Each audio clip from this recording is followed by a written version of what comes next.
இன்றைய வசனம் தியானத்தின் தலைப்பு, நம் வார்த்தையினாலே நாம் தீர்க்கப்படுவோம்.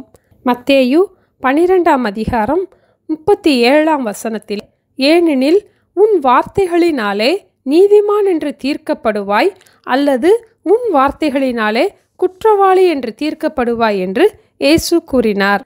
வார்த்தை நம்முடைய வாழ்க்கையிலே செயல்படுவதற்கான முக்கிய பங்கு வகிக்கிறது. வார்த்தையினாலே ஆண்டவர் இந்த உலகத்தை சிருஷ்டித்தார். சிறு குழந்தைகளுக்கு நாம் வார்த்தைகளை கற்றுக் கொடுக்கிறோம். ஒரு முறை 2 வயது சிறுமியை அவர்களுடைய பெற்றோர் உறவினர் வீட்டிலே விட்டுவிட்டு கடைக்கு சென்றார்கள். அந்த குழந்தை ஏதோ ஒன்றை மீண்டும் மீண்டும் கேட்டுக்கொண்டே இருந்தாள். உறவினர்களுக்கோ அவள் கேட்டது புரியவில்லை. ஆகையால் என்ன வேண்டும் என்று திரும்ப திரும்ப அந்த குழந்தையிடம் கேட்டதும் அந்த குழந்தை அழ ஆரம்பித்து விட்டது. அப்பொழுது அவர்களுடைய பெற்றோர் வந்து, தண்ணீர் தான் கேட்கிறது என்று கூறினார்கள். வார்த்தைகள் சரியாக புரியாத போதும் செயல்பட முடியவில்லை. நம் வார்த்தைகளுக்கு சிருஷ்டிக்கும் வல்லமை உண்டு. நாம் விசுவாச வார்த்தைகளை பேசும்போது நம்முடைய வாழ்க்கையும் கட்டி எழுப்பப்படுகின்றது. நாம் அவ்விசுவாச வார்த்தைகளை பேசும்போது அது நம்மையும் சோர்ந்து போக பண்ணுகிறது, கேட்பவர்களையும் சோர்ந்து போக பண்ணும்.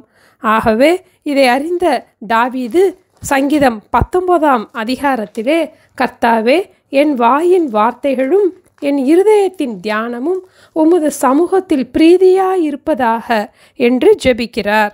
நாம் பேசுகின்ற ஒவ்வொரு வார்த்தையையும் ஆண்டவர் கவனித்து கேட்பார். நாம் ஆண்டவரிடம் நம் வார்த்தைகளுக்காக கணக்கு ஒப்புவிக்க வேண்டும். நம் வார்த்தையே நம்மை நீதிமான் என்றோ குற்றவாளி என்றோ ஆண்டவரால் மதிப்பிடப்படும். நம் வார்த்தையில் நாம் அதிக ஜாக்கிரதையாக இருப்போம். ஜெபிப்போமா? எங்கள் அன்பின் ஆண்டவரே, உங்கள் வார்த்தையினால் இந்த உலகத்தை நீங்கள் படைத்ததற்காக ஸ்தோத்திரம் அப்பா. எங்களுடைய வார்த்தைகளையும் கூட நீங்கள் கவனமாக கேட்கிறீங்கப்பா.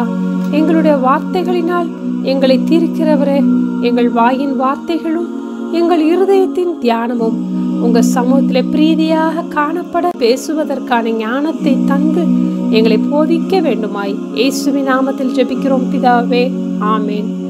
Thank you. Have a blessed day.